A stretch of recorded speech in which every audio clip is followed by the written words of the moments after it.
एक खास मैनेजमेंट से जुड़ते हैं जिनके नंबर्स आए और बेहद शानदार नंबर्स आए, और ये वो स्पेस है जिसमें काफ़ी इंटरेस्ट फंड्स का, एचएनआईज का, इंस्टीट्यूशंस का बना हुआ है।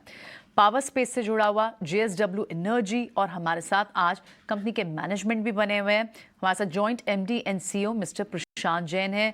प्रशांत जी, बहुत बहुत स्वागत है आपका। सुपर्ब नंबर्स, और ऑफ कोर्स आप जिस स्पेस में हैं उस स्पेस में एक अच्छा खासा इंटरेस्ट भी इन्वेस्टर्स का, पार्टिसिपेंट्स का बना हुआ है। बहुत सारे इसकी भी बारीकियां आपसे समझनी थी, लेकिन एक जो personally I was very keen to understand कि ये जो बैटरी स्टोरेज पूरा स्पेस है, जो पूरा सोलर मैन्युफैक्चरिंग फ्रंट पे होगा, ये कितना रेवेन्यू एक्रेटिव होगा, और आपके जो बड़े प्लान्स हैं इसमें क्या क्या होंगे। खबरें ऐसी भी हैं कि शायद बिग लीडरशिप शफल भी हो सकता है कंपनी पर। इस पर भी थोड़ा सा हमें अपना टेक बताएं।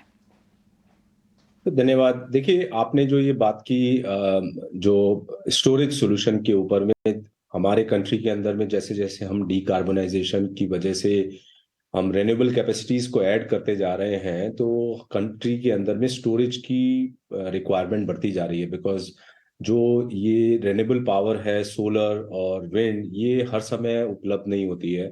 और जब ये उपलब्ध होती है तो उस समय हमको थर्मल को कैपेसिटी को बैक डाउन करना पड़ता है, और जब रात के टाइम पे जब सोलर पावर नहीं होती है तो अपने को थर्मल कैपेसिटी को वापस चालू करना पड़ता है। लेकिन एक लेवल के बाद में ग्रिड अनस्टेबल हो जाती है, और उस वो स्थिति ऑलमोस्ट हमारी पहुंच चुकी है, और अगले 2-3 साल में वो काफी ग्रिम सिचुएशन पे पहुंच जाएगी अगर हम कंटिन्यूअसली इसी पेस पे रेन्यूएबल कैपेसिटी को ऐड करते रहते हैं। तो इसीलिए पॉलिसी मेकर्स और गवर्नमेंट ऑफ इंडिया ने प्लान किया कि हमको स्टोरेज सॉल्यूशंस को अभी लगाना है, और उसके लिए जेएसडब्ल्यू एनर्जी भी उसमें पार्टिसिपेट कर रही है। और पहला जो हमारा इंडिया का टेंडर था बैटरी स्टोरेज का 1 GWh का, वो हमने जीता, और जो कि हम एक्सपेक्ट कर रहे हैं मार्च 2025 तक हमारा चालू हो जाएगा।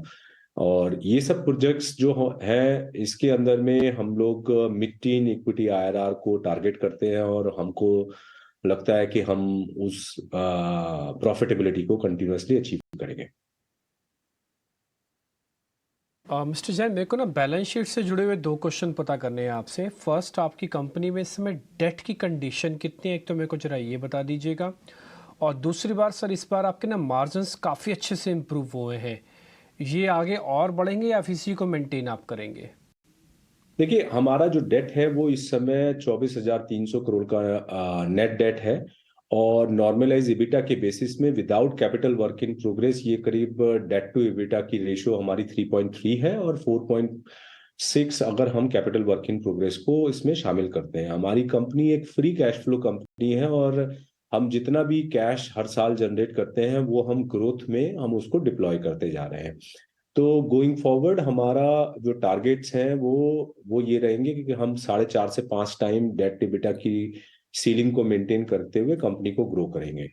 सेकंड चीज जो आपने जो क्वेश्चन पूछा मार्जिन्स के ऊपर में, देखिए, जो हमारा पावर का बिजनेस है वो इबिटा मार्जिन को नहीं देखना चाहिए, क्योंकि थर्मल बिजनेस के अंदर में हमको एक डार्क स्प्रेड मिलता है जो कि फिक्स कॉस्ट को कवर करता है। टिपिकली हम हिस्ट्री देखें तो हमारे मार्जिन 40 से 50% इबिटा के रहते थे, लेकिन वो एक अच्छा बैरोमीटर नहीं है।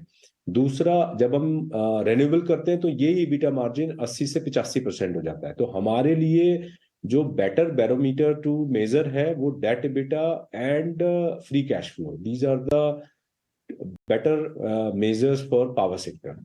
सो बट अगर मैं आपके क्वेश्चन को लेमन लैंग्वेज में आंसर करूं तो हमारे एबिटा मार्जिन 45% से ऊपर की तरफ शिफ्ट होंगे, क्योंकि हमारी जो इंक्रीमेंटल ग्रोथ है वो सब रिन्यूएबल सेक्टर से आ रही है, जिसके अंदर में हायर एबिटा मार्जिन होता है, और वेटेड एवरेज बेसिस पे ये धीरे धीरे अपवर्ड की तरफ शिफ्ट होता रहेगा।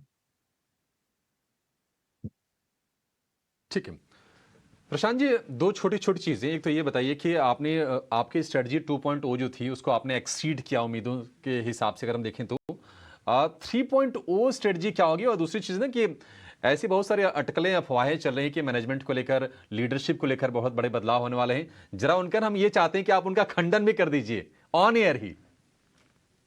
देखिए जो आपने ये मैनेजमेंट चेंज के बारे में बताया, हम कभी कोई भी जो अफवाहों के ऊपर में कोई कमेंट नहीं करना चाहते हैं। आज जैसे हम बात कर रहे हैं तो जो भी बोर्ड के सामने ऐसी कोई भी स्थिति या प्रपोजल अभी नहीं है। एंड जो दूसरा आपने क्वेश्चन पूछा था वो मैं थोड़ा भूल गया, दोबारा बताएंगे?